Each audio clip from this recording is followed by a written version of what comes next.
Ondo, bai.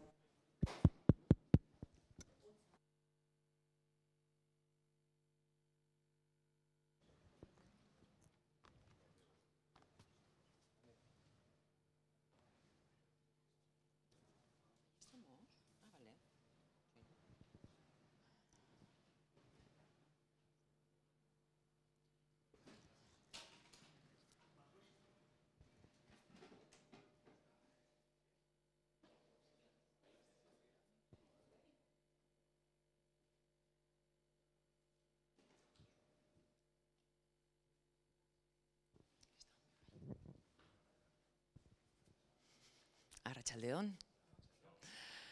Arratsaldeon guztioi. Bigarren kapituloa da. Atzeko eguna, aldez aurretik eskerrak eman, ze benetan egun politia izan genuela, aberatsa gainea, divertitzea zaparten ikuste dut asko ikasi genuela, eta hori da gure helburuetako bat. Batzo, gure aditxo eta lagunekin zertaz egin genuen berba, atzera begirada bat bota genuen, eta telebistaren kultura eta gidoien artean eta nondik gatozen ikusi, eta gaur egun nola islatzen den guzti hori ere pixkat errepasatu genuen. Baina gaur, etorkizunari so egingo diogu.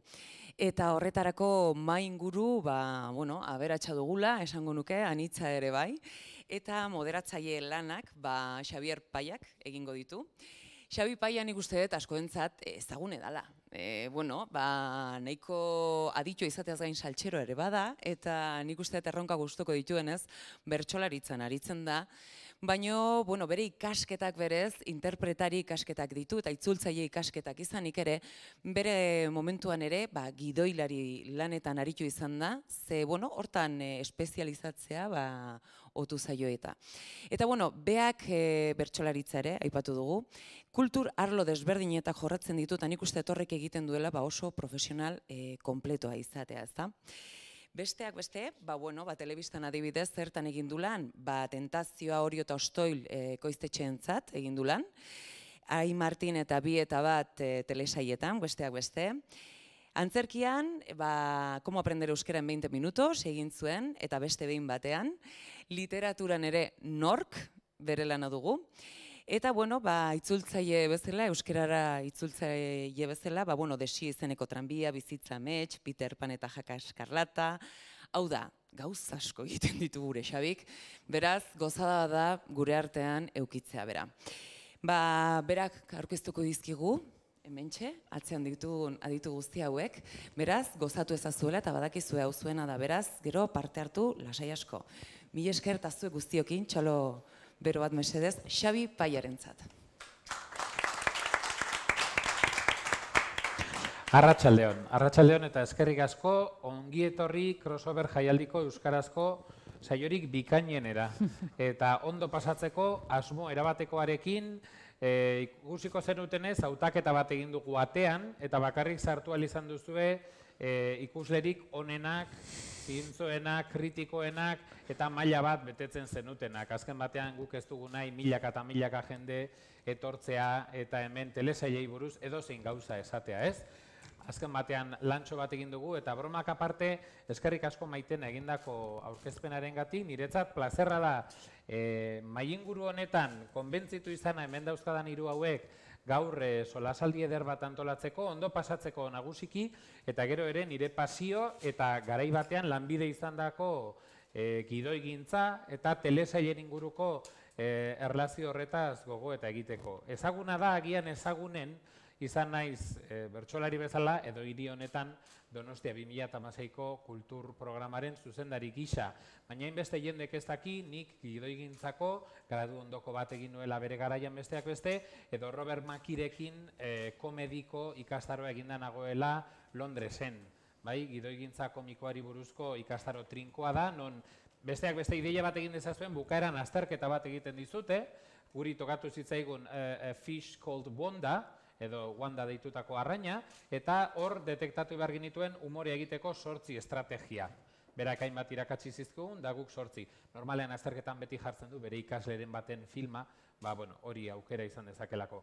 Baina gaur, benetan plazerra da hemen zuekin egotea, eta batez ere ondoan ditudan hauek aurkeztea, sasatzea, moderatzaile lana egitea eta moderatzaile, bueno, insurrecto, incorrecto, ez dakit zer izango nahi zen, seguru nagoelako iritziare tarteka eskapatuko zaidala, galderetan ezpada erantzunetan seguru.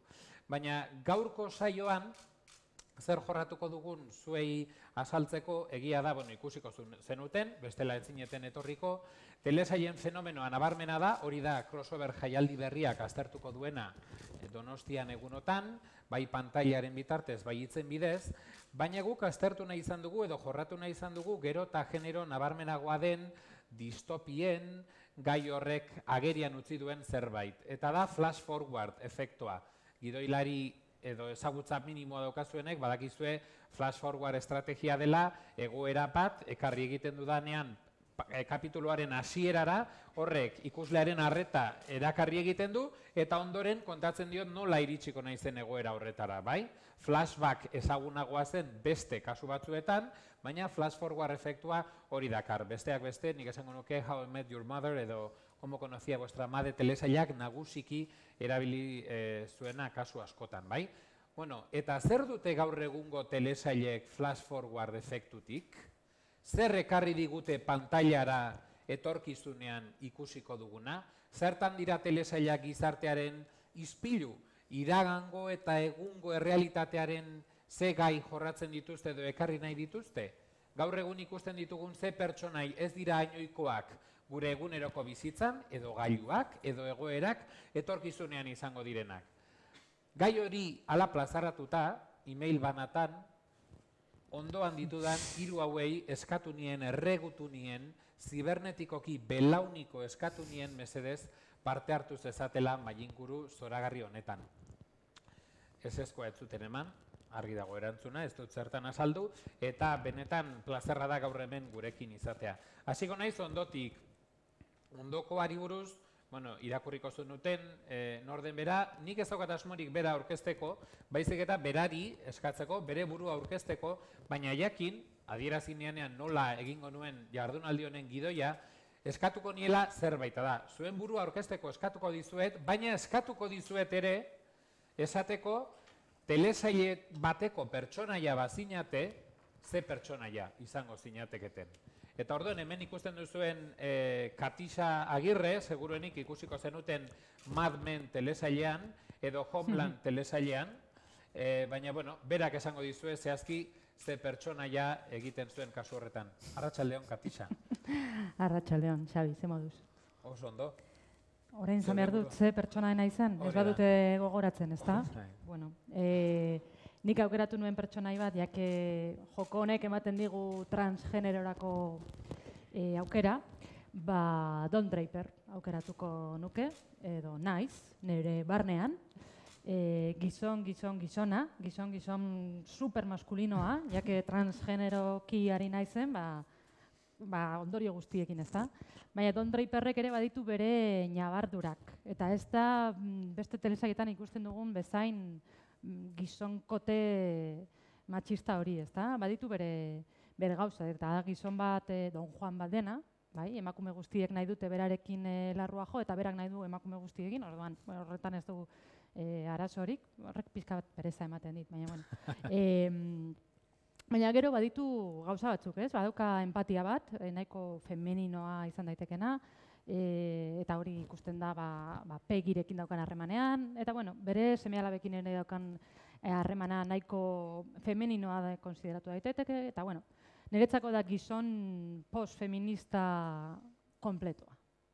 Horrela usten dut momentu. Eta fikziotik kanpo, bestela ere, unibertsitateko irakaslea, telesailetan sekulako interesa daukana eta baita ere ikerketa egina. Bai, hori da. Nik txikitan izan nahi nuen telesailetan aditua, nekien benetako lanbide bat zenik, baina ara non benetako lanbidea izan daitekela eta ordaindu ahal dizute honen inguran ikertzeagatik eta irakasteagatik eta idazteagatik eta inkluso hitz egiteagatik publiko aurrean. Oso pozik nago. Ametsa beteta bizi den pertsona bat besteak beste. Ameslaria dela enuke dudarik egingo, bere bloga irakurrita, baina ondoan duzue Gaizka Izagirre, seguruenik, eta hala da, telesailen jaialdi honetan, esango nuke Maitenarekin batera ziurrenik gehien parte hartuko duen pertsona, bai, hainbatetan ikusiko duzue, hainbat tokitan, eta normala da, bere pasioak eta gogoak argi erakusten dute hori, baina seguruenik ikusiko zenuten Lost telesailean, bai, bueno, hainbat aipatzen dituzu, gauri eskatuta, Leftovers ere bai, baina Losten defentsa egin nahi baldin baduzu inkluso hasierako honetan. Bai, kaixo. Bai, bakin nik uste Losten defentsa honetan bakarrik geldituko naizela, beti bakarrik gelditzen naiz. Lost askotan aipatuko ez, beraz, barkatu. Baina bai, beak aipatzen du Lost, niretzako, bueno, Lost mundu osotik nik aukeratuko nuke, identifikatua sentitzen naiz bat Desmond Humes pertsonaiarekin. Iruditzei dalako, ez da pertsonai bat hasieratik azaltzen dena, bigarren denboraldian azaltzen da, baina da nola baiteko, bueno, pixkat ikusleen ordezkari bilakatu zen nolabait telesailaren barruan, Desmond. Eta iruditzen zait, bere pertsonaia nagusia izan arren, bere erregaia den etengabeari da pixkat galdu duen maitasun horren bila, ez, Penny kasu honetan. Eta oso interesgarri iruditzen zait, nola maitasunaren erregai horrekin aurrera jarraitzen duen eta bilakatu zen eretzako bai telesaila, bai pertsonaia zerbait ahazte zinean, ez? Alde batetik, Lost, aipatu nahiko nuke eta Desmond. Eta gero bestetik ja 3 emakumezko aipatu nahi nituzke. Alde batetik, The Handmaid's Tale telesaileko June, iruditzen dalako, bueno, bi lotura nahi nituzke. Alde batetik, The Handmaid's Taleko June, eta gero The Leftovers telesaileko Nora Darst. Iruditzen dela bi emakume, azken urteetan pantalla txikian egondian pertsonaia zoragarrienetarikoak, biak nolabait sufritzen dute, sufritzen dakite, baina biak nolabait ekiditen diote modu desberdinean, ez? Nora Darst, ez dakizuenok, bueno, Leftovers kontatzen duena da, batean munduko biztanleriaren uneko bila desagertu egiten da. Eta kasu honetan, Nora Darst pertsonaiak galtzen ditu seme-alabak eta senarra, orduan bakarrik geratzen da. Orduan, nola aurre egiten dion minari, bakardadeari, desorientazioari eta guzti horri, iruditzen zait ikaragarria, bai interpretazioaretik, bai pertsonaiarekiko. Orduan, iruditzen zait oso adierazgarria pertsonaia hori. Eta azkenik, 3. emakumea, telesail nordikoak ere asko gustatzen zaizkit, eta izan liteke Sarah Lund, Forbridelsen telesaileko Sarah Lund, iruditzen delako telesail nordikoetan, nik uste apurtu dela nolabaiteko emakumearen estereotipo horiek apurtu dituzte, eta iruditzen zait, azken urteetan pertsonaia femenino oso interesgarrienak esango nuke, herrialde nordikoetatik datozela, eta horregatik garrantzitsua iruditzen zait, aipatzea Forbridelsen telesaileko Sarah Lund, ez? Da, konparazioa egitea, ez dakit, ez zai gustatzen, ze pixkat tramposoa da, baina pixkat Clint Eastwood moduko bat, Clint Eastwood pertsonaia baina emakumezkoa, ez? Eta kasu horretan, zoragarria. Beraz, nik aipatu nituzke 4, 15 aipatuko nituzke, beraz, jakin sintesi ariketa sendoa egin dutela, eta 4 horiek aipatuko ditut. Eta sintesi ariketa sendoa egin duela esan egin du, Ikusiko dugu, nik uste dut, laster taximetroa jarriko diot.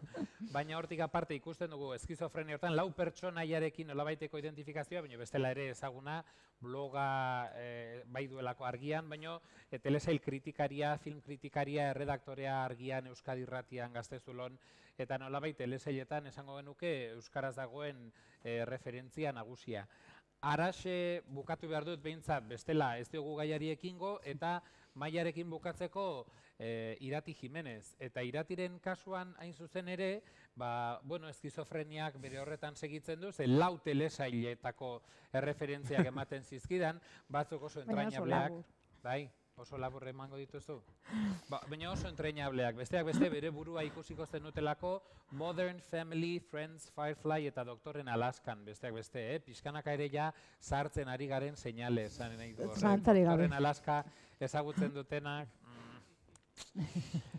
Bai, esan behar nuen nahiko nukela Doktoren Alaskako Chris Stevens izan, irrati esatari bura zoragarria literaturzalea egin guapoagoa. Baina berez ez naiz horren beste Chris Stevens, askoz gehiago naiz Modern Familyko Mani, badakizu egumetxo lodikote ez dira bizarrotxo hori, datzutrekin 40 urte dituela dirudiena. Edo bestela, bide personaliden beste parte bat, egongo litzateke, zalantzari gabe, Friends telesaileko Chandler, badakizu beti egotea testoia, ke personaje de Friends eres? Chandler nintzateke zalantzari gabe. Eta hain ezaguna ez bada ere, Firefly telebista serie, telesail favoritutariko batean, agertzen Kelly izeneko personaje bat, baina aukeratu nuen soilik soineko politak gustatzen zaizkiolako.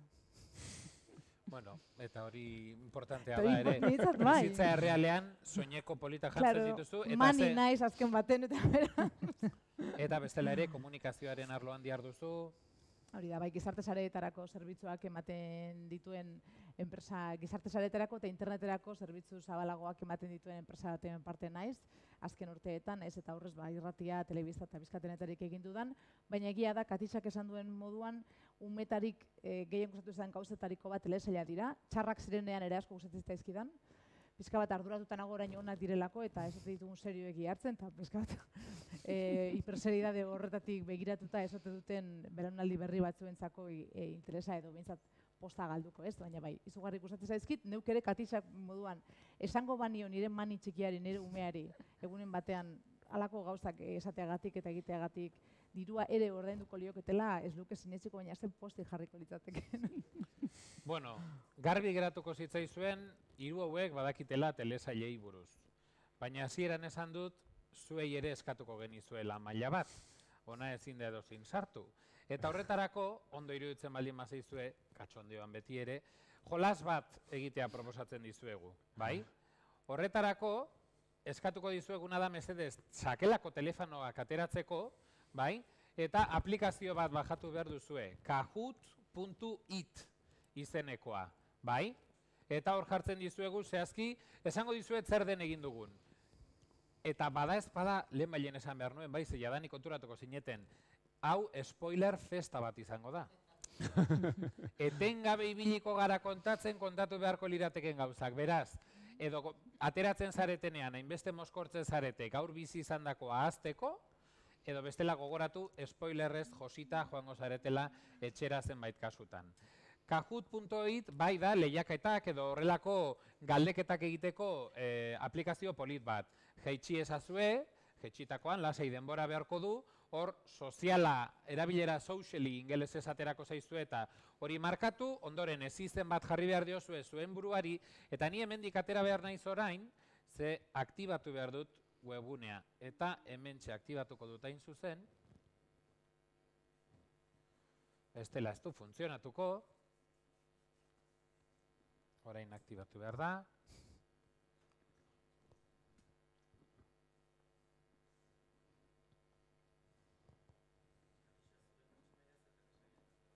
Mad Men. Bai. Nik uste jendea pikatuta dagoela, jaurpega ikusten dute. Saria zain den esan beharko duzu. Gero. Bazparez. Bai. Bueno, orduan ikusiko duzue, bete behar dituzue datuak, bai, oso harina da, bajatu duzuenean, ireki, uste dut adina galdetzen dizuela. Esan dugu hau etorkizuneko kontu bat dela, orduan nahi duzuen adina jarri. Utziko dizuegu ordu honetan, nahi duzuen adina izaten, bai? Beitu, Juditek jadanik asmatu du nola sartzen den kontua, bai? Egin behar duzuen azken batean da hori da, ireki, bai? Irekitzen du, Aitorrek ere asmatu du, Engongak ere bai, oso ondo, ikusten duzuen? Bale, nahi duzuen ez izena jarri ezazuen. Jess Pinkman, oh my god, Breaking Bad, bai ona. Bai, nahi dituzuenak sartu, zuek nahi baldin baduzue jolastu, zuek ikusi, baina ez du balioz galdera beraiei. Galderak, bueno, zein da jolasa, 10 galdera egingo dizkizuegu telesailen inguruan, bai? Eta hori bai, ikusiko dugu nork asmatzen dituen, nork ez, denbora pixka bat gehiago utziko dizuet, hori da, pin bat eskatzen dizuenean, enter pin esaten dizuenean, hor daukazuen zenbakia sartu behar duzue, 443 111, bai? 443 111 pina sartu behar duzue, eta ondoren enterrari eman, lasai, sakelakoa ekarri ez duzuenak, pantailatik ere jolastu halko duzue, hori bai etzarete agertuko pantailan. Haze jende importantea etorri zaigun ona. Eta bi Aitor. Eta bi Aitor. Lasai, Eta bi Pinkman, bai. Anaia. Bai, Pinkman bat, baino gehiago.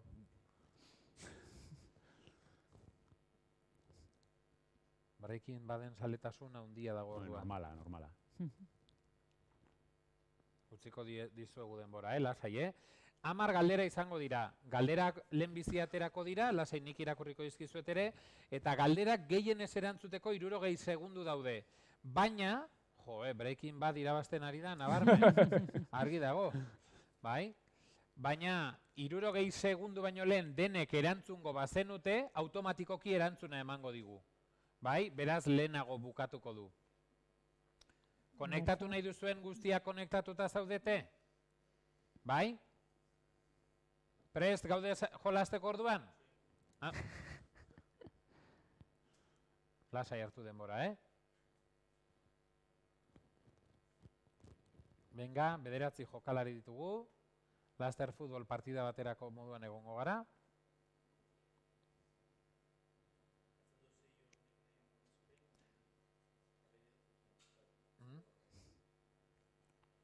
Edo zein ez izen jarri eta okei eginda ez du iten?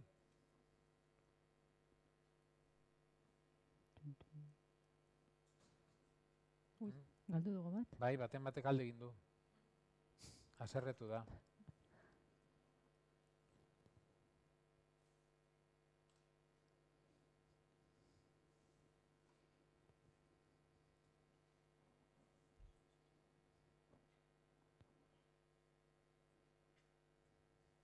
Badoa urtzi. Olatzar sartu da berriz.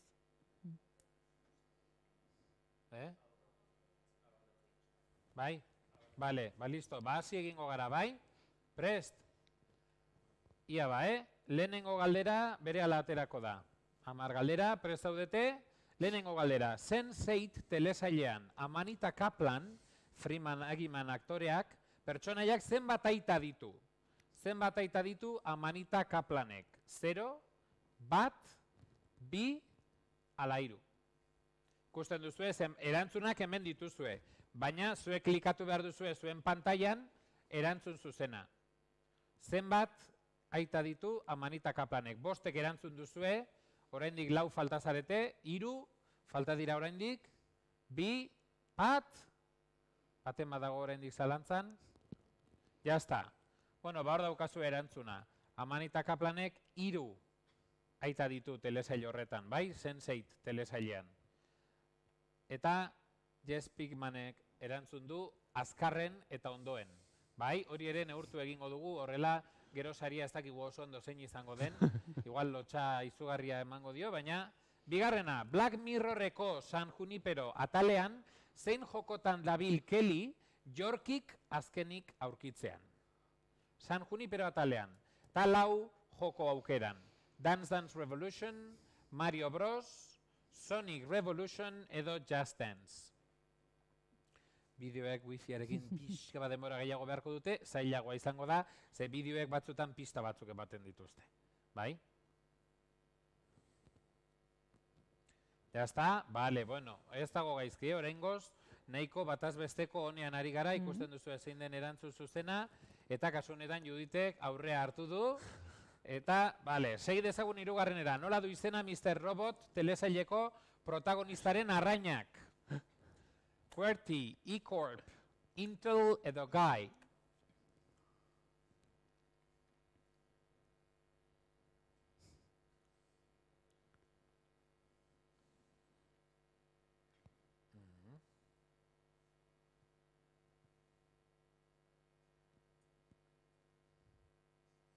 Bale, QWERTY zen erantzuna, eta gero eta gehiagok jakin duzue, segi dezagun aurrera, Judit ematen du, zuk denbora asko pasatu duzuela pantailaren aurrean, Nik uste hemen etxeri behar dugula, Judit. Bai, hori da, igual txanda pasa egingo dugu, baten bat aldatu.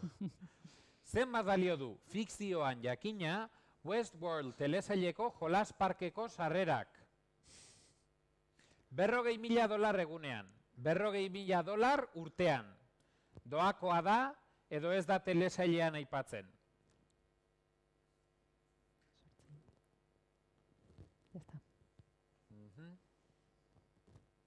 $40.000 egunean, honi buruz kontrobersia nahi baldin baduzu egon daiteke. Hemen etzegoen erabateko adostasunik, baina adituek garbi bilatu dute datua eta $40.000 egunean da. Jo, Judit. Ondo. Baina ala ere Jess Pigman hor dauka, Ondo-ondoan. The A-Team ekipoako EMEA Barrakusek beldurra zien hegazkinei.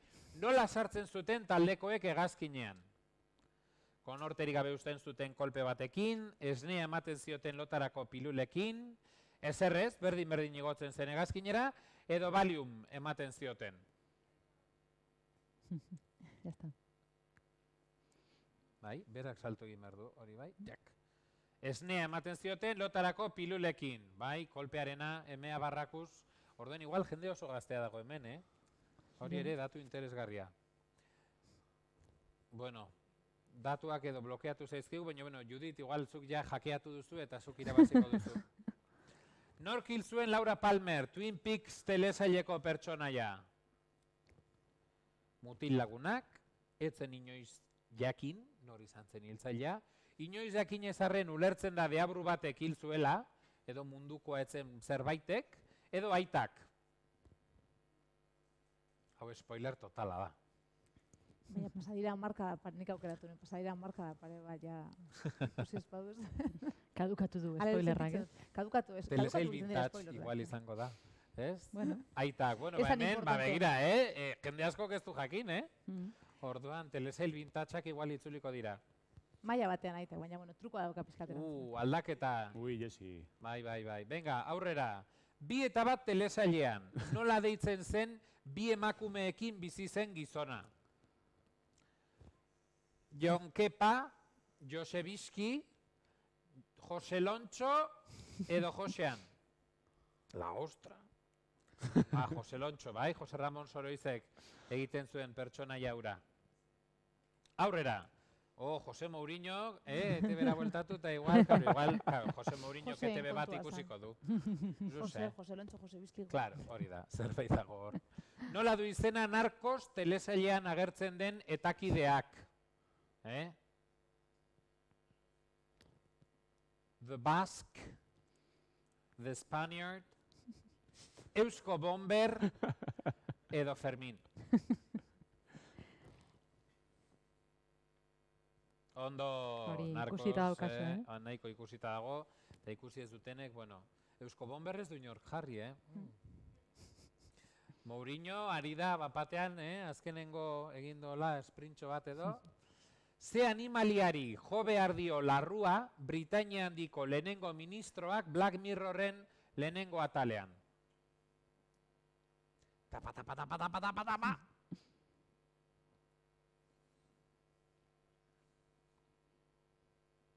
Ezena gogoratzen duzu,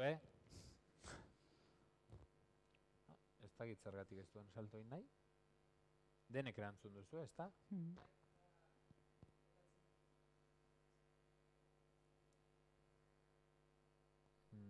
Eskip eman, eta, bale, bat argi dago, kapitulo bat bintzet denek ikusi duzu. Ez dakit gero, Black Mirror osoa ikusiko otezen duten hori ere aztertuko dugu, bai? Eta bukatzeko, zenbat denboraldi izan zituen Goenkalek? 18, 21, 23, ala 19. Talasa anaiak elkarrimoko bizi dira. Igual hau okerren erantzun dena, ez? Telebistaren porrota. Bai. Osea, Coronation Street, ni Birminghamen bizi nintzen, Goenkalek gainditu zuenean estatuko telesail luzeenaren muga, eta deitu zidaten BBC-tik unibertsitatera galdetzeko ea nola esaten zen Goenkale. BBC-en esateko, is it Goenkale, or is it Winkle, or how do you say that? Benetan, egia berdaderoa. Eta bai, 21 izan zituen. Bueno, hemen ikusten duzue podioa, Jesse Pinkman eta Aitor, Mourinho eta horri bilira. Altxatu daitezela, ez? Eta txalo bat jasoko dute. Bai, txalo bat emango diogu zuei eta bai denei ere, lasai, lasai. Bueno, jolastxo bat egin nahi genuen behintzat, ikusteko, gai honetan telesail asko daude, gauza asko jorratu behar dira, eta nolabait ikusteko, ea ze ezagutza zenuten, eta liberean publikoaren parte hartzea sustatzeko.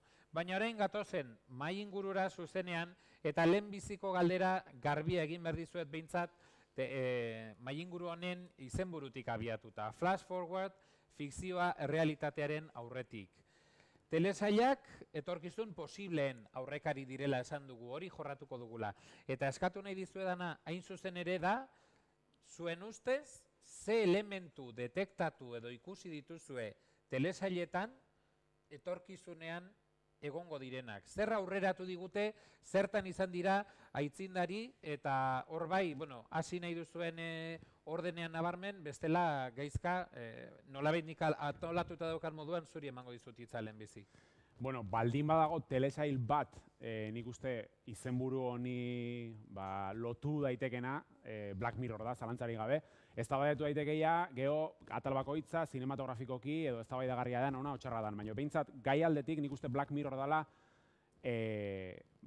batipat teknologiaren gaiaren inguruan, nola teknologia berrien erabilpen txarrak izan ditzaken ondorio larriak, ez? Atal asko daude, nik uste realitatera aurreratu dianak, asko aipatuko nituzke, baina bat aipatzearen, adibidez, 3. denboraldiko Nosedive atalean adibidez, Bryce Dallas Howard azaltzen da atal horretan.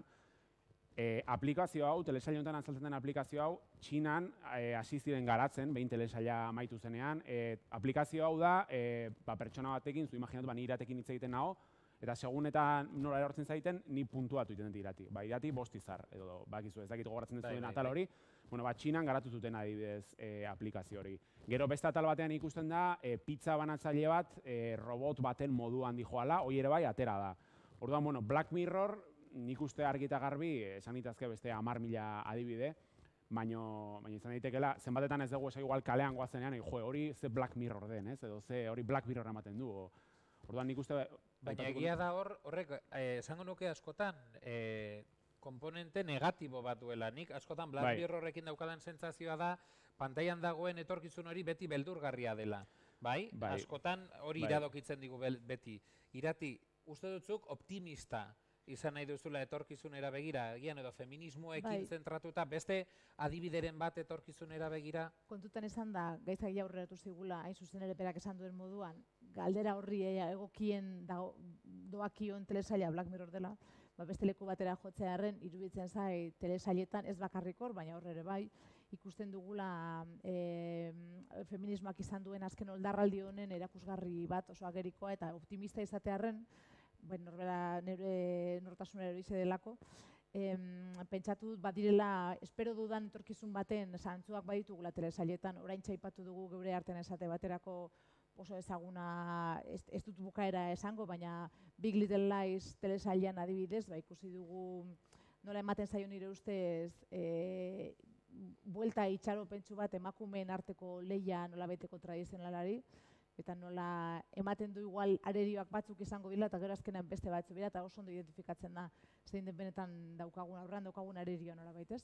Eta hor, lehen biziko denboraldiaren bukaera kontatu gabe, baina gomendatuta, gustatu zitzaidan asko, baina ikusten dut beste telesaila askotan, ikusten dut Juego de Tronosenera, ipatzarren beste bat horrela denok erdi ikusiko duguna, edo erdi ikusten duguna, hasi zan oso giro, erdiaro, estiloko giro batean, non terrore sexualak oso evidenteak ziren emakume ontzat, eta mundu oso violento bat, baina bereziki emakume ontzat zegoen hor indarkeria sexualaren eta bortxa sexualaren denbora guztian mamu hori, ez? Eta azken denboraldiotan, bereziki azkenan eta azken aurrekoan eman zaio buelta bat, eta dira alde batetik patriarkatuaren nolabait baztertutako gizonak, eunukoa, kastratua, ipotxa, bastarta mundu horre aurre egiten diotenak, emakumeekin oso aliantza eder batean, ez? Hain zuzen ere bortxari eta aurre egin dioten emakumeekin. Eta alako adibide asko ikusten ditut, bezalatzuk ez hain ezagunak, eta behar bada B serie bezala konsideratzen ditugunak, Jane the Virgin esate baterako, iruditzen zait telenovela bat, buelta bat eman diotena izugarri ederra telenovelaren giro toksiko kristauari ohikoari, eta sortu dutela beste narrazio bat oso feminista ez etorkizunerako. Eta alako hor ikusten dut nik, ez behar bada izango dugun etorkizuna, uste dut baietz, baina behintzat nahiko nuken etorkizuna asko ikusten dut. Game of Thrones aipatu duzu, eta hori zuk zeuk ere nolabait, gainera, igarri egin zitzaidan, landu genuenean Queerlandia. Horrela laburtu nuen. Horrela laburtu zenuen, etorkizunean ikusten ezaken hori garatzeko eskatuko nizuke. Bueno, genero nahasmendua, orain Judith Butlerren liburuan horrela itzuli duten, ez? Genero nahasmendu hori oso argi ikusten da telesail honetan, ez? zer da, neska, mutila, inporta du, ez? Ikusten dugu pertsonai askotan, bere generoa nolabait, hori ez dagoela argi, edo jokatzen dutela bere generoak markatzen ez duen moduan. Eta ez bakarrik generoa, adina ere bai. Badago pertsonai asko neska oso gazteak direnak, iaia umeak, eta hala ere egiten dituztenak gauzak neskek ez dituztenak egiten, ez? Zen neska violentoaren irudia nahiko berria da ikusentzunezkoetan. Neska beti asoziatu da beste jarrera batekin, ez? Goxoa izatearekin, obedientea izatearekin, elegantea izatearekin, eta hor daukagu Arya Stark bezalako pertsonai bat, neska oso gaztea, ume bat, eta hala ere hiltzaile, odolotzezko hiltzailea, ezta? Eta, bueno, buelta asko ematen dizkie, beste asko aipatu daitezke, baina ikusi baduzu ez, ziurrenik... Bai, zuek biek aipatzen zenutena, eta berriro ere agian etorkizun beldurgarriaren, nire ustez, etorkizuna beldurrarekin erlazionatzea ere oso gauza, ez da kasualitatea, telesail askok egiten dute, eta aipatzen zenuten The Handmaid's Tale, biek ikusten zenuten nola baitez, azken batean zuk aipatzen zenuen emakumea rekurtso natural moduan identifikatzen dela, edo tratamendu horretan badu ere, ez? Zer da ikusi duzuena kasu horretan, bietako? Bueno, batez ere, distopiaren generoa da, eta distopiak beti dira horrela, ez da, beti erakusten digute etorkizun oso ilun bat, etorkizun posible guztien artean, okerrena, ez da? Okerrena gertatu da Estatu Batuetan, ja Gilead deitzen den herrialde, etorkizuneko herrialde horretan, eta erakusten du nola erreakzioa beti etorri daitekeen, ez da? Izan daiteke herrialde oso garatu bat, baina beti egongo da erresistentzia bat edo erreakzio bat, eta erreakzio horrek izan dezake arrakastarako aukerarik. Eta azkenean arrisku hori hor dago, hori benetakoa da, ez da?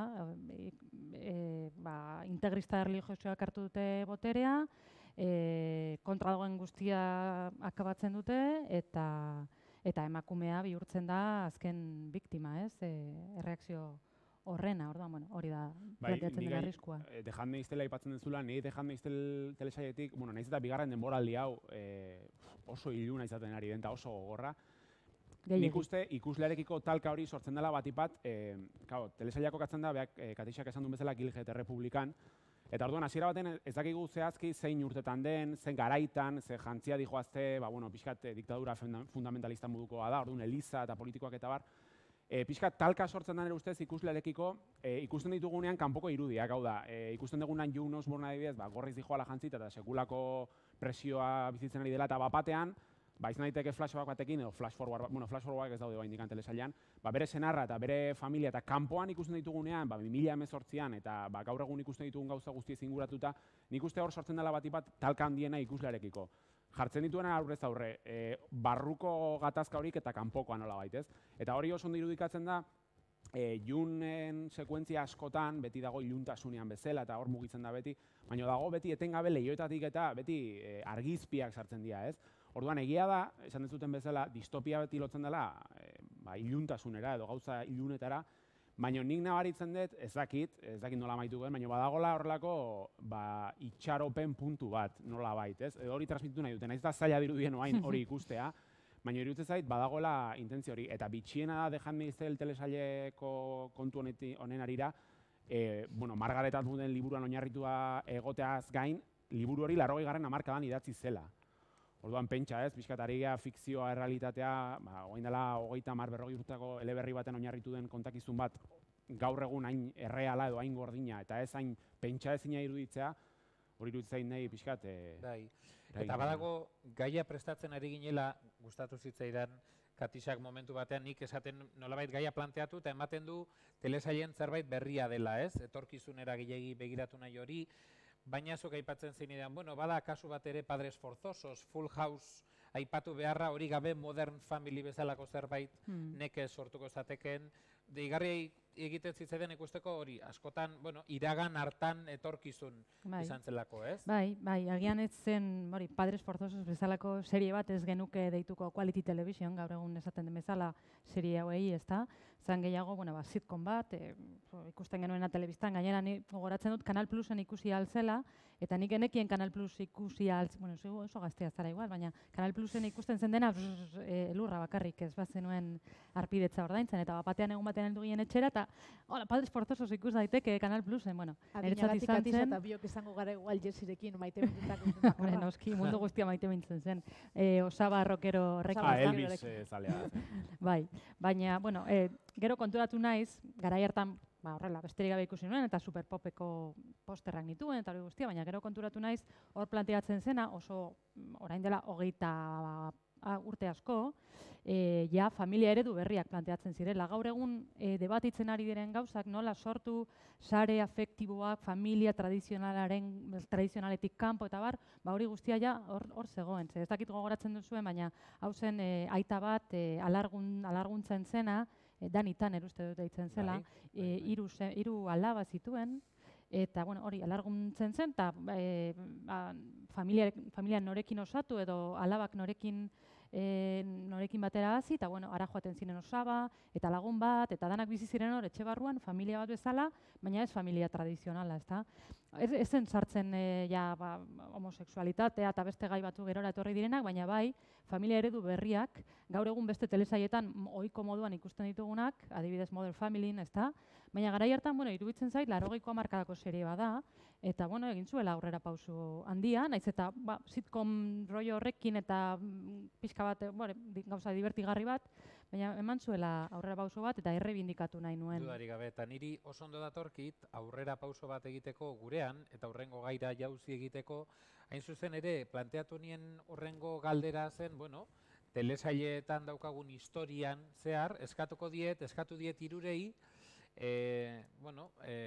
kontuan hartuta gizartearen garapena nola kontatu liteken telesailetan, izpilu baldin badira eskatu diet hirurei 3 hamarkadatako 3 pertsonaia aukeratzeko garapen horren isla izan litezkenak. Bai, nola hamarkada bakoitzean pertsonaia batek islatzen duen gizarteak aurrera, atzera, edo nola egiten duen, eta kasu honetan irati zurekin hasi nahiko nuke, ze gainera ematen du Dana Eskali famatuak, bai, isa espedienteko Dana Eskalik zeharo markatu zintuela. Bai, niretzat, nire asko markatu ninduen, baina badago ez dakit ezagutzen espedientek izeko protagonisteetariko bazan, gizona eta emakumea, bera emakumezkoa.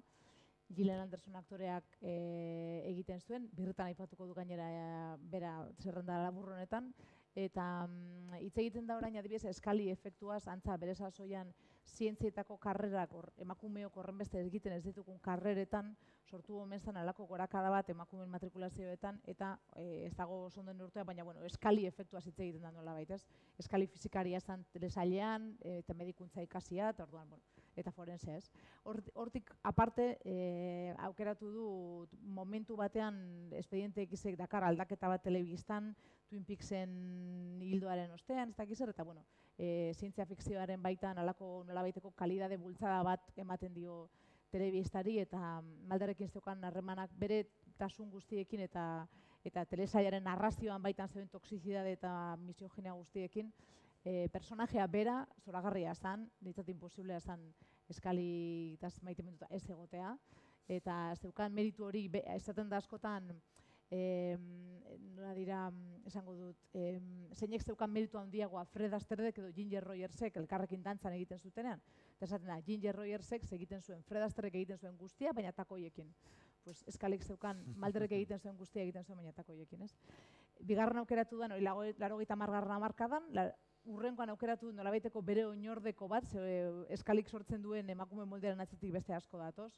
Veronica Mars aukeratu dut, teledetektibe bat institutuko ikasle bat, neskato bat bortxatu egiten dute, ez dakin nork, bera lagunik onena hil egiten dute, eta orduan institutuan detektibe bihurtzen da egoera honi aurre egiteko, ez? Bere ahuldade eta zaurgarretasun guztiarekin eta bere horretan iruditzen personaje bat geniala, delako novela beltza da azkenean ikusten duguna, genero beltza da ikusten duguna, detektiba, krimenak ez dakiz zer, baina ezoiko personaje batek eginda neskato bat, 16-17 urteko neskato bat, eta neskato horrek ez dio uko egin behar Buffyri gertatzen zaion bezala, Buffy izango zen bestela bestea, ez dio ukorik egin behar bere izateko moduari, gazte izateko gogoari, eta bere feminidadeari, ez? Eta personaje oso maitagarri bat iruditzen zait. Eta azkena, berez Gillian Andersonek egina, azken urte hauetan 2010-tik aurrerako telesail bat aukeratzearren Default telesaila aukeratu dut eta Estela Gibson protagonista. Berriz, nire obsesioetariko bat, ez? Emakume bat mundu kriminalean dagoena, Belfastera bidaltzen dute Inglaterratik inspektore bat, gizon batek emakume batzuk hil dituelako eta haren peskizan.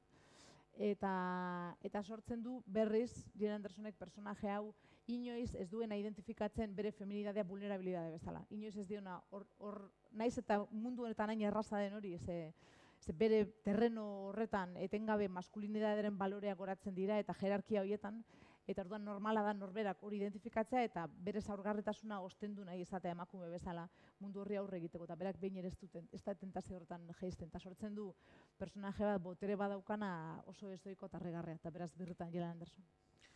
Bueno, ez da kasualitatea izango, zuk emakume aukeratu eta Katixak ere emakumeak aukeratu dituela, emakume abokatuak. Bai, bueno, orokorrean ikuste dut emakume pertsonaietan ikusi dela garapenik handiena, nabarmenena eta begibistakoena, ezta?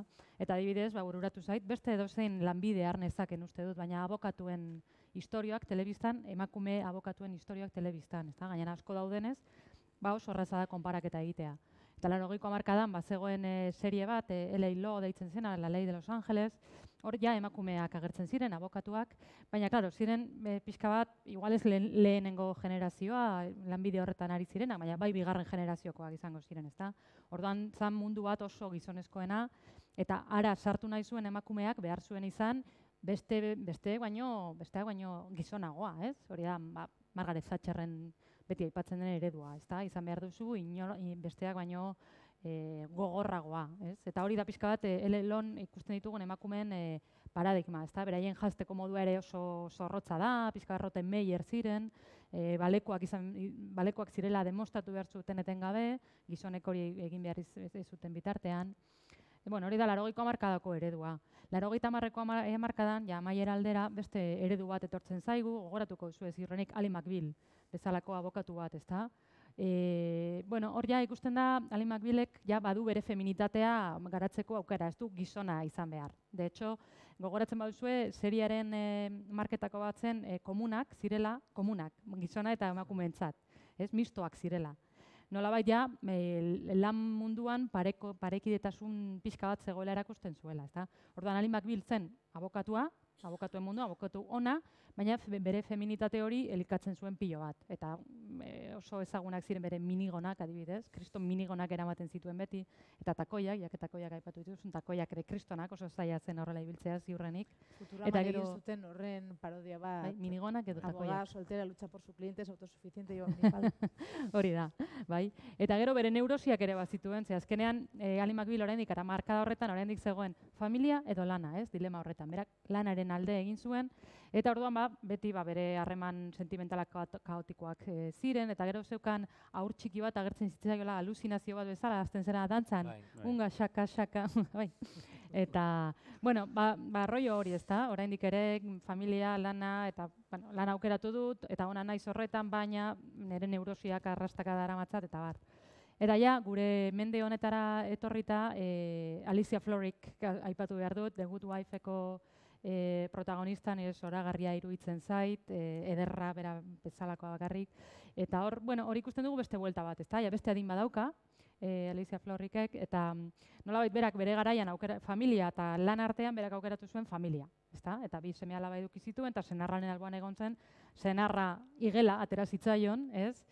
Seria ateratzen hasten denean, eta konturatzen da gaizki egin duela. Gaizki aukeratu zuela familia eta lan artean, ez zegoela aukeratu beharrik agian, ez? Bere senarrak aukeratu behar izan ez zuen bezala, eta orduan itzuli egiten da abokatu lanetara. Familiaren nolabait espejismo hori alboratuta, ez? Eta gizona alboratuta, eta bera pertsona bezala garatuta bere lanbidearen bitartez, ez dauka aukeratu beharrik. Orduan, oso interesgarria iruditzen zaite. Zoragarria, baina, gizonak ere existitzen garela gogoratu dezagun, asko gustatu zait, gaizkari galdera eginda, bere azalpenean nolabait esaten zian, aukeratu behar izateko bat Toni Soprano.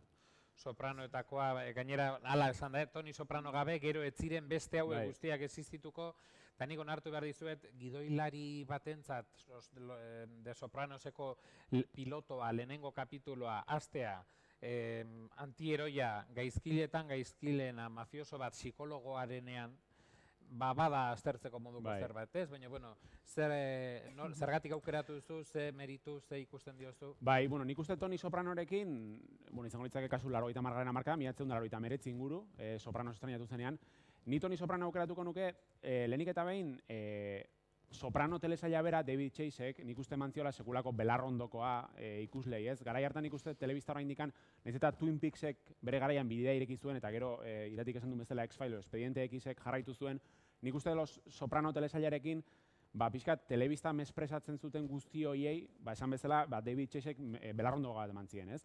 Eta hori oso argi ikusten da, naiz goatzen zea tal konkretutan, baina Toni Soprano bere alabari erakutsi behar di unibertsitateak eta erakusten ari denean, batean tipoa da zatzen da, tipoa, Toni Soprano, tipoa ito egiten du.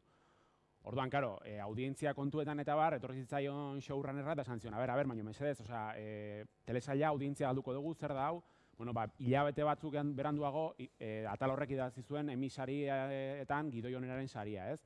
Horrekin zen nahi edo, nolabait, Toni Sopranorekin sortu ziren gaur egun ezagutzen ditugun antieroiak.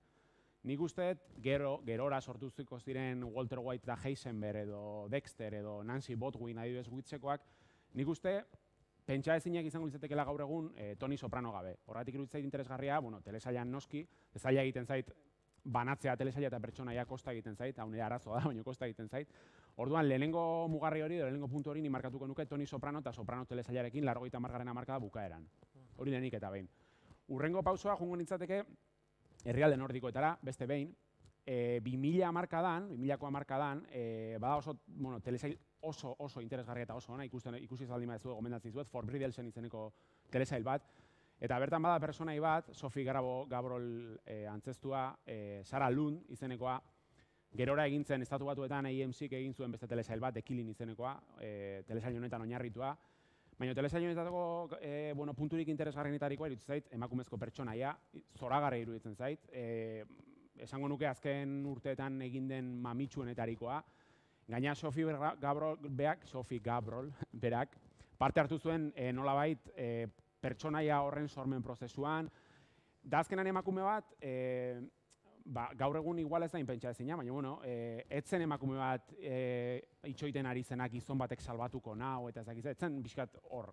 Horrez gain, ez bere itxura fisikoak ez zen arduratzen, sexualitatea ez zen arduratzen. Nolabaiteko, haustura bat egon zen emakumearen pertsonaiarekiko, eta berriro errepikatuko eldeno hasieran esan detena, baina nik uste herrialde nordikoetatik gauza asko esportatu direla mundu osoan zehar telesailen arloan, baina bat interesgarriena nola irudikatzen dituzten emakumeak telesailetan. Eta horregatik Sophie Gabrol, edo Sarah Lund, kasu honetan pertsonaia aukeratuko nuke bigarren pertsonaia bezala. Eta azkenik, hau, bueno, bizkat bitxia da, pertsonaia bera, ze, bueno, bizkat munturran kokatuko nuke, baina hau da. Telesaila bera ere oso. Telesaila bera bitxia da. El 2006-2007 nahiz guatzen zurtutako da, de John Pope telesaila, Paolo Sorrentino zilegilearen telesaila da. Bertan protagonista Jude Law da, eta bueno, irudikatzen du Amerikar Estatu Batuetako lehen aita santu bat, Pio 18garrena, eta bueno, telesaila azten da, pixkat tiponek bere diskurtsoa gota behar duenean, Vatikano erdian, eta justo balkoia iristen denunean, pixkat niri burura etorri zitzaidan, Tom Cruise Magnolia pelikulan, ez? Pixkat diskurso, ez dakit, buliaka bezala, eta tipoa azten da esaten, bueno, berriro, aita santua, eta Vatikano erdian, eta azten da pixkat sexu libraren alde, abortuaren alde, gero ikusten dugu amets bat dala. Baina egia da pixkat hasiera horrek markatzen duela telesail osoa, eta nahi iruditzen zait bai telesaila eta bai pertsonaia oso, ez dakit, behintzat, deskriba ezina bai, behintzat, eta jendea epel usteko modukoa, behintzat, ez. Eta, bueno, aukeratu hiru hauek batipa da, bueno, pixkat, antieroiak emakumeak eta, bueno, Eliza nolabait. Eta digarri hiruetan, nolabait, helburua oso garbi ikusten da gizartearen garapen positiboaren bila joan garela. Horregatik, urrengora salto eginda, eskatuko dizuedana da guztiz kontrakoa. Hau da, telesailek erakutsi digute gizartearen garapen on bat, bai, badaudela pertsonaien aldaketa horiek, baina telesailak ere izan daitezke eredu okerren normalizatzaileak, bai, edota zabaldu izan dituzte hain onargarriak ez diren gauzak, etikoki hain zuzenak ez direnak, edo besteak beste esango nuke eta aipatuko ditugu, duela zenbait urtetako telesailak gaur egun egin ezkero ziurrenik lege urraketatik gertu edo lege urraketa bera suposatuko luketenak. Eta kasu honetan, Irati, zurekin hasi nahiko nuke berriz, gainera, niko hartu behar dizut, gidoilari batentzat, How I Met Your Mother, como conocía vuestra madre, nik behintzat orduan ari nintzen gidoigintza ikasten eta zoragarria zen, ez? Flash forwardaren erabilera bera, lehenago aipatu dan hori ez, gidoiaren egoera guztiz aldatzea, imaginatu zazue, Txonogorritxoren ipuina kontatzen digutela, baina ateratzen digutela hasieran eszena bat, otxo bat, esaten Txonogorritxori, bai, zu jateko da! Eta orduan, hasten dela ipuina, ez? Ba, karo, horrek ze kontakizun aukera ematen dizkizun, ze honekin harrapatu duzu ikuslea, badakizu oso gaizki egin behar duzula aldatu dezan kanala, eta orduan hori maizuki edo maistraki erabiltzen zuten lantalde horretakoek.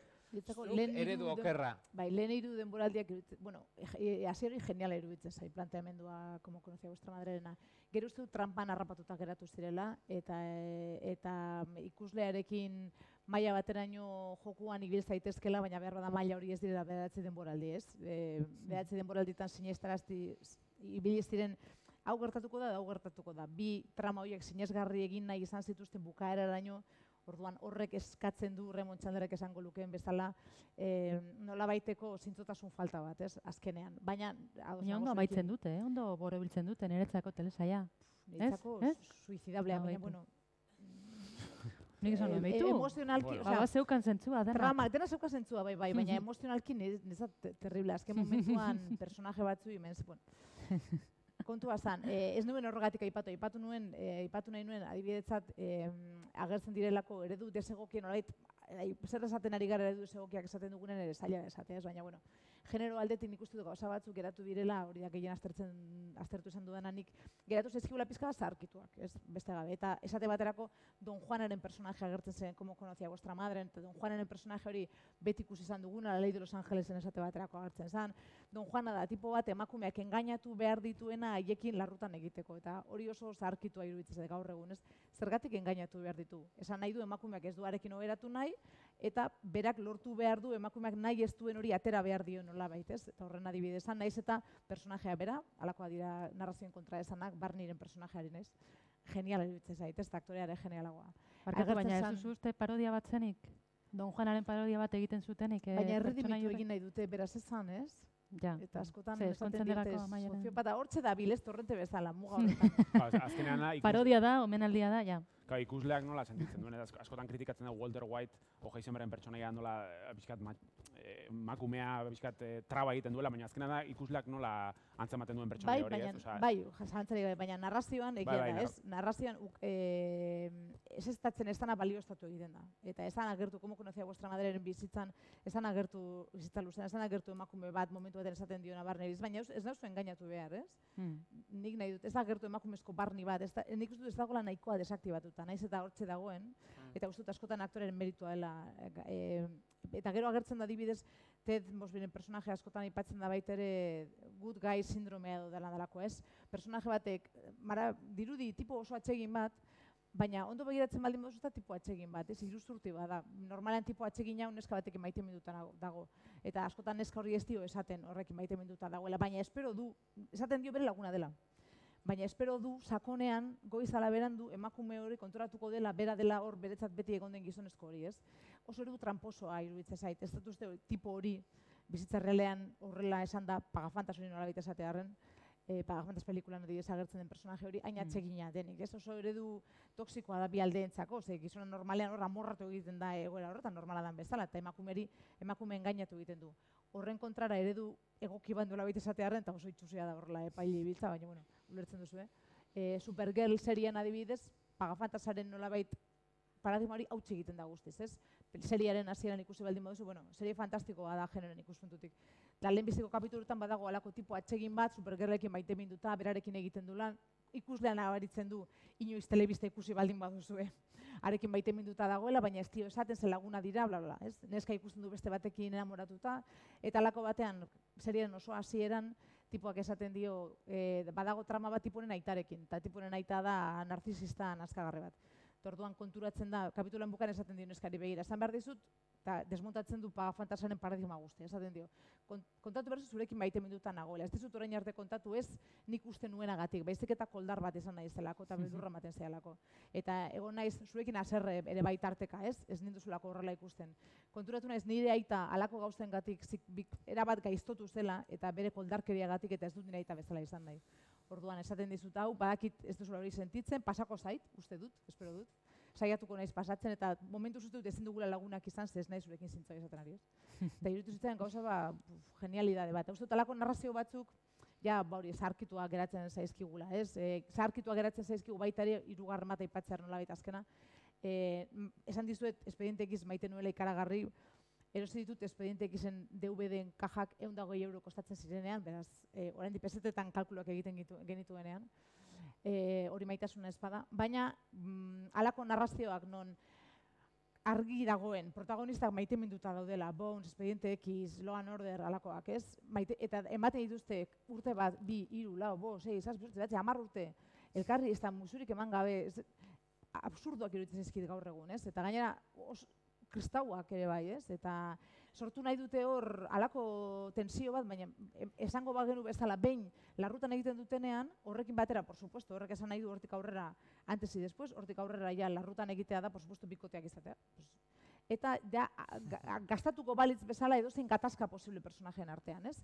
Ez dute hori egin nahi, pixka sindrome luz de luna esaten diotena, ez bada, larrutan egiten duten momentutik ja edozein interes galduko dugulako ikusleok. Eta uste dut hori ere ja oso zahar geratzen zaigula, eta zorionez egon direla serie pila bat. Hor argi dago, gidoilarioi klasean erakasten digute TSNR-a deitzen da hori, tensión sexual no resuelta. Eta sortu behar da, mantendu behar da pertsonaien artean, eta kasi esaten dizute hori, trama edo arko hori, puskatzeko modua dela, tensio hori puskatzea. Ikusten, egon direla gero serie batzuk horri sortu dituzten beste narrazio modu batzuk, ez? Eta Friends bera, Ross eta Rachel loberatu ziren bigarren denboraldian, uste dut. Buffy eta Angel Zatearen serie normalak esan nahi dut, ez? Kultuzkoak, ez HBO-n ematen dituztenago, azten direnak, ez normalak, ez? Pas forzosos. Eta hor agertu birela askotan ze gertatzen den urrengo goizean, ez da izan daiteke are interesgarriagoa. Bereziki, Bones, Expediente X estilo honetako narrazioak sortzen direnean, kasela hasiera baten, normalean gizonezkoak baditu sexu harremanak beste personaje batzuekin, baina emakumezkoak ez. Berez gainera sortzen dira harreman nahiko asimetrikoak, Expediente Xen kasua. Eta esan dago, ez? 30 urtetik aurrako personaje ikusten ditugu eta pizka bat harreman absurduetan, ez? Erromantiko bezala saltzen zaizkigunak hori da. Urrengora jauzi egin baino lehen esango dizuet, lagungarri jartzen ditugun irudietan beti loturaren bat bilatu dut, eta kasu honetan Big Bang Theoryn oso bideo interesgarria dago ikusi nahi baldin baduzue, nola geek maskulinitateak adibidez puntu misoginoa daukan, bai, ikusi besterik ez dago, telesaio horretan gizonek, emakumeak nola gutxiesten dituzten. Egia da, ados nago guztiz, da bideo ikustetan eukanta oso ona da, iruditzen zait, 11 denboraldi egin duenez ja, bihotzan lekutxo bat daukat telesaio honentzat. Orduan gauzatzuk asko aldatu birela, baina nik adibidez, aipatuko nituzke Big Bangen gauza misoginotzat, egiten da banaketa bat izugarria genero artean zuk esan duzu, ez? Eta gizonezkoak dira oso modu batekoak eta emakumezkoak beste oso modu batekoak. Eta frikiak eta dira beti gizonezkoak eta zientzak eta gizonezkoak. Sartu dituztenean beste personaje batzuk emakumezkoak saiatu dira hori leuntzen, ez?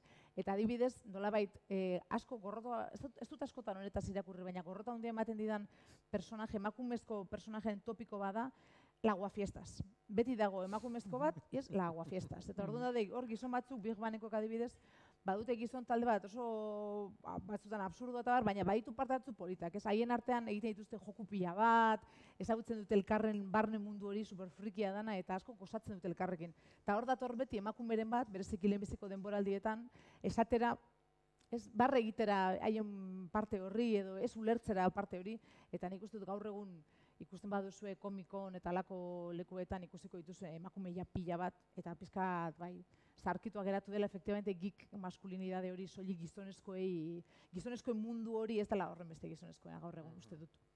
Badagor ere beste eredu oker bat, gainera, seguru, hemen gauden denon bakapean gordeta dagoena, gaizka zuk atera nahi zenuena. Ez dakit aipatuko deten, Aipatu behar duzu, ja ez dizute berriz deituko crossoverrera sekula berriz, baina dragoi bola eredu okerra dela esan nahi du jaun Bueno, Andreak.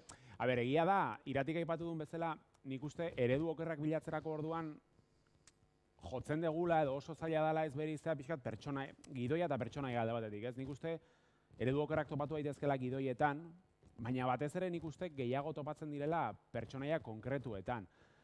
Eta, bueno, nahiz eta ezakit adibide tonto bat iruditu, baina dragoi bola telesailean, eta hau sinistu min handia ematen didala hau esatea, baina adibidez Iratxo Ordokaren pertsonaia, egiten zituen gauzak, gaur egin estrenatuko balitz, egiten ditu gauza batzuk, emakumei gonaltxa, ezagize sudurretatik gola, denetatik egiten zuen pertsonaia horrek. Nik uste gaur egun estrenatuko balitz, 2008an horrelako telesail bat, gaina sare sozialen indarraren gatik eta nik uste, ez dakit, bertan bera geldituko litzatekela, Iratxo Ordoka, eta beti ziren gizonezkoak batik bat, emakumezkoak zian, Tenshin Hanekin zegoen hile hori ere, ona zen txarra zen, nik uste zentzu horretan dragoi bola, oso ondo zarkitu da, zentzu askotan, baina hortan oso atzean geratu da, eta eredu okerra iruditzen zait, bintzat hortan, gaina kontuan izan da igual, gaur egun gumeak ezakit ikuste duten dragoi bola, baina bai izan daitekela eredu okerra. Eta gero, pixkat orokorrean, ze kosta egiten zait telesail konkretu bat identifikatzea eta esatea, hau eredu okerra da, kosta egiten zait. Baina bai egia da, iratik aipatu dituen adibidez gain, 80. hamarkadako sitcom guzti hauetan, eta bai antzematen dela, adibidez Friends telesailan, YouTubeen badago bideo bat gainean, non pixkat aztertzen den, ez? Matxismo hori. Egia da, Friends ikusten baldin bazu hasieratik bukaera eno, ez daukazula sentsazio hori, baina aztertzen baldin baduzu banan igual Joeyren jarreraren bat, edo bai antzeman daitekela, ez dakit matxismoa den, edo iratik esan duen bezala, dira jarrera batzuk gaur egun zarkitua gelditu dienak, ez? Orduan, aipatuko nuke pixkat orokorrean, Friends telesaileko pertsonaia batzuen ekintzak eta dragoi bolakoa. Nintzake gai izango esateko telesail hau eredu okerra iruditzen zait. Gero egia da, zaila dela, bakoitzaren usteak eta banatzea, alegia, gaurko albistea, batzoko albistea, bakizue Rosan telesaila, John Goodmanen telesaila, emaztea, Rosan, Trump zalea da telesailean, beti Trumpen alde egiten du. Adibidez, niretzako eredu okerra da. Baina, karo, nolabait, esan nahi etena da, zaila dela bereiztea, ez? Azkenean, beste bat entzako igual... Bertan bera utzi dute. Bai, eta bertan bera utzi dute, ze, txio arrazista batzuk idatzi ditulako emakumeak, eta bertan bera gelditu da telesaila, bai. Kasu honetan, errealitateak fikzioa suntxitu. Bai, baina esan nahi, fikzioari bueltatuz, niretzako hori eredu okerra da, horko pertsonaia batek Trumpen alde egitea, eta bar, niri adibidez gustatzen, baina egia da, bereizketa hori zaila egiten dela. Nik hor arrazistaren kasua aipatuko nuke, baina, zuk Dexterrekin ze arazo daukazu? Maitasun gorroto harreman bat serie horrekin, nik ikusi nuen oso jarraian engantxatuta Dexter, baina ikusten nuen bitartean errenegatu egiten nintzen, ze kontatzen duena ezagutzen duzu historioa Dexter. Bera da psikopata bat, baina da psikopata ona, nolabait bere aitak ezi egin du psikopata ona izateko. Eta psikopata ona izateak esan nahi du, hil egiten duela merezi duen jendeak bakarrik. Orduan, nor hiltzen du Dexter gure psikopata maiteak? Beste hiltzaileak, pederastak, olako jendean, nolabait, estatu batuetako sistema penitentziarioa oso permisiboa denez, deno dakigun bezala, kalean utzi ditu, ez? Eta orduan Dexterrek hartzen du horiek garbitzeko ardura. Eta orduan hori errealitatearekin guztiz talka egiten du, ze badakigu zenbat preso dauden estatu batuetan, ez da? Eta hor, erakusten du adibidez, hori Miranda Warning deitzen den, tiene derecho a permanecer en silencio, badakizu hori egin behar dela norbait atxilotu aurretik, ez da? Polizia batek gaizki esan badu, warning hori, gaizki bota badu zera hori, ja libre geratzen dela hiltzailea, ez da? Olakoak gertatzen dira, orduan Dexter joan behar da, super eskupuloso. Orduan, klaro, Dexter normala den moduan berak hil behar ditu, ez da? Bueno, orduan, norberaren esku hartutako justizia, heriotz zigorra, ideia fascista pilo bat daude serie horretan, eta egia esan da horrela hotzean pentsatuta, urduritu egiten naiz, baina beste alde batetik engantzatu egin nintzen serie horretara eta 7 denboraldi ikusi nituen jarraian. Eta amaieran ikusteala telesaien historiako amaierarik negargarrien. 8. Azkena ez dut ikusi. Bueno, horre, desengantzatu egin nintzen. Par batzuk ikusteko ikusi. Bai, irakurri nuen txarra zela eta jautzen. Eredu okerrak zenbat gustatzen zaizkigun, Bada 7 telesailak, 7 bai, hori da maitasun gorroto harreman hori. Bukatzen joan behar dugu, eta eskatuko dizuet, azken batean ibili gara etorkizuna eta telesailen arteko harremana. Aztertu dugu, zer egongote den etorkizunean gaurko telesailetan ikusita. Zein eredu oker, zein bilakara egon den non aztertu ditugun, eredu okerrak ere bai, baina bururatu zitzaidan Augusto Boal, Zapalduen antzerkiaren sortzaileak, esaten zuen antzerkiak berak balio zezakeela, bazuela balio terapeutiko bat etorkizunean izango genituen gatazkak ensaiatzeko, bai? Oholtza gainean antzesleak ensaiatu zetzaken etorkizunean izango zuen gatazka.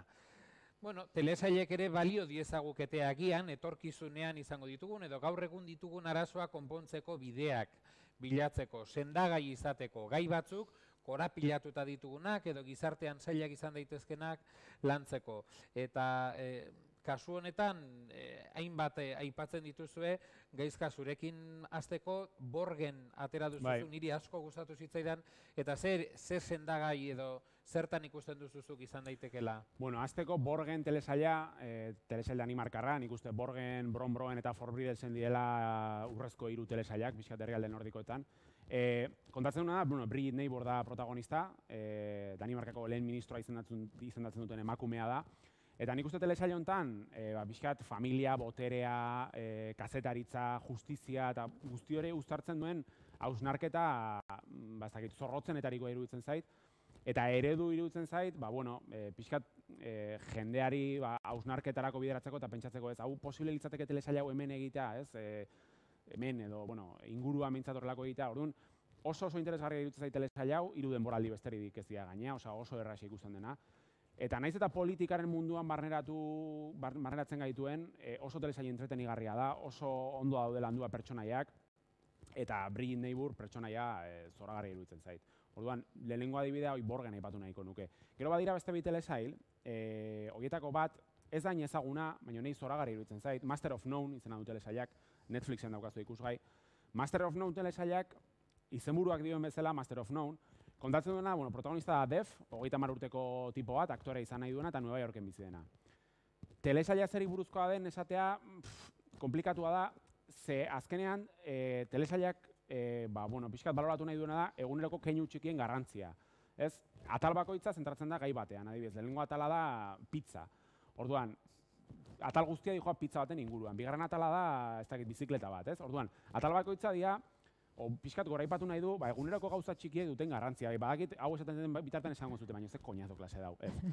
Baina benetan esaten dizuet, telesaila zoragarria dela, badago bigarren denboraldiko lehenengo atalean, txuribeltzeko atal bat, Vittorio de Sicaren Ladrón de Bicicletas pelikulari omenaldi zoragarri bat. Eta egia da, benetan, telesaila ikusten zoazen inean, pentsatzen dizula, badute garrantzia, ez? Eguneroko keinu txiki hauek, garrantzia ematen izizkiogun keinu txiki, badutela bere pisu eta bere garrantzia. Eta hirugarrena, The Leftovers. Eta hirugarrena, The Leftovers. Ez kontatu gehiagi, Beira, egia esango dizut, The Leftovers aipatu nahi nun, eta esango, hementxe sartuko The Leftovers. Ezin dut, hemendik atea The Leftovers gomendatu gabe. The Leftoversek kontatzen du, bapatean, munduko biztanleriaren 2% desagertu egiten da lurretik, bapatean, beste gabe, imaginatu nizurekin hitz egiten nola eta desagertu egiten zea. Orduan, jendeak ez dakit non dauden, ez da noa joan den ez dakite ezer. Orduan, telesaila hor hasten da. Hori da pixkat telesailaren aitzakia, ze geho, iruditzen zait, Breaking Bad geroztik egin den telesail honena iruditzen zait, mina, bakardadea eta desorientazioari buruzko, ez dakit, maisulan bat, ez? Pixkat Black Mirror aipatu dugu, ez? Nola Black Mirror salatzen du, edo pixkat etorkizun ilun hori non denak konektatua gauden pantailen eta teknologiaren bidez, baina era berean konektatua gauden arren, ze isolatua gauden, ez? Ze bakarrik gauden, pixkat Leftoversek ere bai hori erakutsi nahi dugu, ez? Mina eta bakardadearietan nola aurre egin, nahiz eta zientzia fikziozko trama bat izan, hori kenduta funtsean edo mamian antzematen da gaia edo jorratu nahi duen gaia hori dela, ez? Minari edo bakardadeari nola aurre egin. Iratizuk, The Americans, gomendatu nahi duzu. Bai, horrela azkar esatearren alde batetik, zeuk esan duzu gatazkak, nola izango ditugun gatazkak eta bar ikusteko, orain Trump eta Rusiarren trama hau ikusiko dugu nola bukatzen den, baina horren inguruko trama horrek hasi denak telesaila estrenatu ostean, eman dio nolabait telesailari halako jartzun bitxi bat, ez? Reaganen Amerikan gertatzen da, baina gaur egun gertak ez zitekeela dirudi, ez? Ikusiko dugu nola bukatzen den Trumpen kontu hau. Eta baina hori baino gehiago, biroren pentsatuta, eta familia ereduen inguruko ikusudan telesailik onenetariko iruditzen zait. Familia eredu berriak eta aipatu ditu Katixak, eta gatazka hori beti daukagu mahai gainean, ez? Familiaren eta familia harremanena.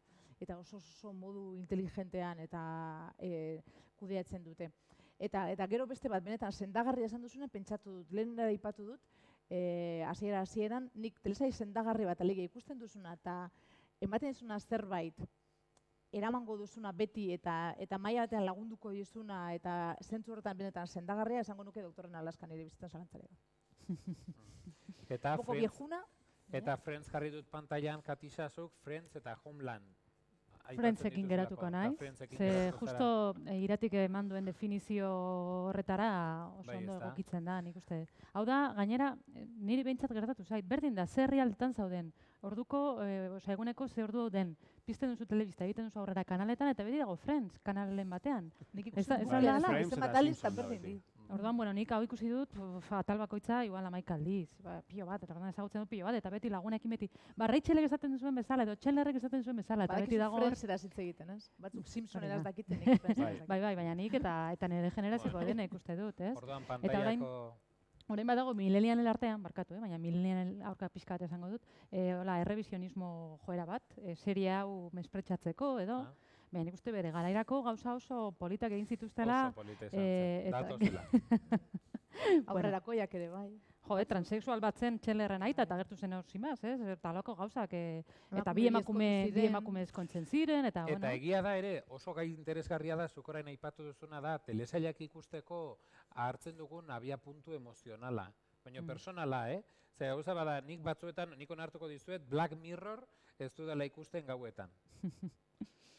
Nik behar dut eguzkia, oraindik. Orduan, Black Mirrorren atal bat ikus dezak eta aukera baldin badut bazkalostean, baina gauerako loturak eta konexioak oso zailak izan daitezke, baina, bueno, bukatzen joan behar dugu, beraz, prestatutako gairen bat edo beste, salto egingo dut, bai egingo dudana da, jakin dezazuen, aurre ikusita geneukan, ekitaldi hau bukatzeko eskatu diet ezena deigarri bana proposatzeko, bai? Eta orduan, baina badakit beste hitzaldi bat ere badagoela, ez dakite interes berezirik duzuen bestera joateko edo ez dugu horretan traba izan nahi, baina hirurei eskatu nien, hainbeste hitz egingo dugu telesailei buruz, eta ezer ere ez dugu ikusiko, ezer ez dugu baliatuko, baina, bueno, ondo iruditzen baldin bazaizue, egingo duguna da, audiorik jarri gabe, jarriko dugu zuen bakoitzaren irudia, eta eskatuko dizuedana da, esateko zergatik aukeratu duzuen hori. Eta Irati, zurekin hasiko naiz, bai, hemen ikusten duzue Buffyren... Buffy baino asko sobeto egingo dut. Aukeratu dut Buffyren azken kapituluko, azken sekuentzetariko bat, Buffy institutuan dagoen neskato bada eta 16 urterekin etortzen zaio alako superbotere bat, eta superbotere da vampiroak eta deaburrak eta alakoak hiltzeko gaitasuna. Orduan, telesail osoan zehar bere pizka bat da, bere egileak aitortuta, normalean vampiroak edo monstruak hiltzen zuen neska rubio hori, bihurtzen da vampiroa edo monstrua hiltzen duen neska hori, ez? Hori izan telesailaren hasierako buelta proposatzen zigun, horabait ikuspuntu horrela feminista batekin edo, bueno. Eta telesailaren inguruan, telesail osoan zehar, berak dauka bere superbotere horrekin gatazka personal bat, normala dan bezala, berak izan nahi du, animadore izan nahi du, ibili nahi du mutilekin, egon nahi du bere lagunekin, eta guzti horretan mundua salbatu behar izatea ez datorki oso ondo, ez? Eta sufrimendu iturri bada beretzat. Eta orduan, eta egiten du botereaz, eta boterea bakarka bizi horretaz, halako hausnarketa bat agertzen da tarteka. Eta azken kapituluan erabakitzen du, bere lagunetarikoa sorgina da, eta erabakitzen du speech moduko bat ematen die beste neskato batzuei, hau da, aukeratu duan partea, eta speech horretan berak munduan barreiatutako bere moduko beste neska batzuk aurkitzen ditu, eta esplikatzen die, telesailaren genealogian bat bakarrik izan daiteke vampiro hiltzailea, kasu honetan bera da. Eta neska bat hiltzen denean, eta vampiro hiltzaileari izateari uzten dionean beraz, beste neska batek hartzen du erantzunkizun hori. Eta hori hiltzen denean beste batek, ez genealogia horrelakoa da. superheroi tipikoa, ez bera bakarri dagoena, esan daiteke Superman, Batman. Baina, azken kapituluan, esaten dien neska guztioi aldatuko dugu, horretara deituta duen neskei, aldatuko dugu mundu hau, eta hemendik aurrera egingo dugu magia pizka bat. Hau horrela da, duela milioika urte bizi izan ziren gizon batzuk horrela erabaki zutelako, abade batzuk. Eta erabaki zuten boterea batena izan behar zena, baina guk erabakiko dugu hemen eta gaur boterea guztiona izan behar dela. Eta egiten du oso speech polit bat, boterearen izaera bera aldatzera, ez? Deitzen dituena emakume guztiak. Eta emakume hori handauden neskei, baina emakume guztioi oso modu agerikoan egiten digu galdera bat eta galdetzen digu prest zaudete indartsuak izateko. Eta momentu horretan ikusten dugu nola munduan zehar hainbat emakumeek sentitzen duten halako batean indar hori, ez? Bat gainera flash forward formatu baten. Bat lurretik altzatzen da, norbaitek ikusten dugu norbaitek lurrera bota duela tratu txarrak eman dizkiola eta altxa egiten da. Eta ikusten dugu neskato txiki bat adibidez beisbolean jokatzen beldurra handiarekin talako batean kaskoa dauka jarrita eta aurpegi altzatzen duenean ikusten duzu sentitu dela botere hori eta emango diola pilota hori infinitora, ez? Oso agerikoaz mensajea, oso ez duen zertan funtzionatu behar, izan ziteken larra agerikoa, baina niretzat momentu fantastikoa eta Buffy bukatzeko, izen hori zeukan superheroiaren telesaila bukatzeko modu genial bat oso epikoa. Eskerrak erabaki dugun ez jartzeaz, ez dugu guk erabaki, ordenagailuak erabaki du ez jartzea. Saiatu naiz, baina blokeatu da, zuk The Leftoversen sarrera da hor dagoen hori. Bai, bueno, The Leftoversen sarrera, eta eskerrak ez duzun jarri, sekuentzia hori soinurik gabe entzutea, Max Richteren soinu banda da, eta nik esango nuke sekuentzia horren uneko 40 soinu banda dela, baina bueno, The Leftovers telesailaren hasiera da, eta justo ikusten da, besteik gabe pertsonai bat, non gaina uste ez dela telesail guztian zehar berriz azaltzen. Bai, agertuko da. Hirugarren denboraldian azaltzen da, egia da, elkarrizketa bat egiten diotenean, bai. Emakume bat azaltzen da, pertsonaia ezberdinak azaltzen dira, munduko pertsonaia ezberdinak, bakoitza gauza ezberdinak egiten, eta konkretuki hor, sekuentzia horretan ikusten da ama bat, bere ume txikiarekin, justo supermerkatutik ateratzen denean, kotxean sartzen du umea, atzeko eserlekuan uzten du, eta bea eseritzen da gidariaren lekuan. Orduan, Max Richteren soinu banda zoragarri entzuten den bitartean, batean nabaritzen du ondoan jendea builaka, negarrez, batean eskubita begiratzen du eta bi autok talka egiten dute, eta begiratzen du atzea, eta bere bi urteko umea desagertu inda, ez dago. Atea itxita dago, lehioak itxita daude eta ez dago umea. Eta horra azten da Leftovers telesaila. Eta hortik aurrea pixkat leheno aipatu duten, bakardade horren inguruko hausnarketa, hasierako sekuentzia honetan ikus daiteke, eta hortik aurrea, ikus daitekena, zoragarria baino nola ez da ikusiko, gutxi gorara kontatu dizuet. Eta Katixa, zure azken egia esan oso ondo dator bukatzeko, ze testu aldetik hitz borobil batekin, primeran datorkigu, berari eskatutako eszena, The Wire telesaileko eszena, bikain bat, nik uste dut, gidoilariok adibidez asko aztertu beharko genuken kasu bat, ez? Askotan esaten dugu gidoia ze importantea den, bai hemen, hitz bat bakarrik erabiltzen da eszena osoan. Bai, askotan. Fak, modu desberdinetan ahoskatuta. Eta azkenean dira bi polizia itzultzen direnak krimen eszena batera, ze uste dute gaizki erresolbitu zutela krimen hura. Eta bakarrik olako metro batekin eta fak hitzarekin, fak, konturatzen dira gaizki erresolbitu zutela krimen hori. Eta orduan, niretzako hori erakutsi zidaten seria ikusi aurretik, eta zaunen, hau beste mundua da. Hau da CSI-ren diferentzua, ez da?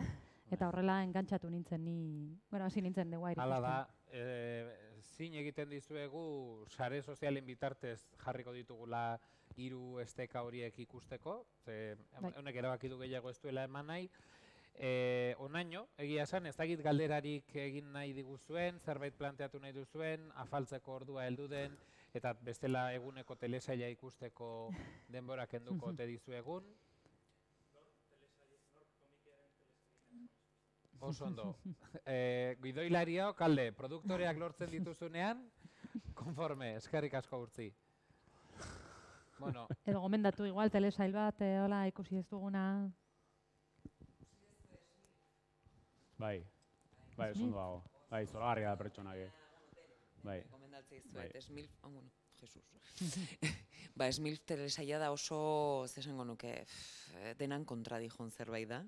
Ez, emakume bada, ama da, oso gazte izandako ama bada, Eta nik uste dela oso irreberentea, eta denbora guztien, bazakit, espero dezune igual ama batez, ez, edo emakume batez, justu kontrako egiten du guztie, baina benetan, ez dakit, pakea ematen dizu, emakume bintzen ni pake desente ematen dit hori ikusten, gaina komedia puntxu majoa du.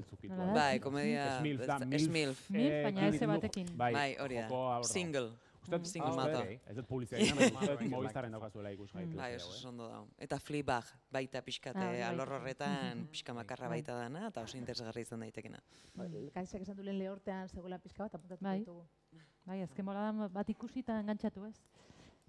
Eta The Handmaid's Tale bigarren denboraldia gehiagitxo iruditzen ari zait, eta hori gauetan ere hori eguna horrekin amaitzeko. Hori laster ere Netflixen algoritmoa kalkulatuko du. Seguru, Gaur egun gure gustua kalkulatzen dituzte, eta laster gure gustuak goizez, arratsaldez, edo gauez neurtzera helduko dira. Eta zuen gaueko gustua gu jadanik ez garelakoan, eskerrik asko zuei hirurei, ni oso gustora egon naiz behintzat, kasu egin didazuelako guztian ere eskerrik asko, ordenagailuak egin izan baligu ja izugarri, eta zuei eskerrik asko eta gozatu crossoverren, eta beste bat arte. Aio!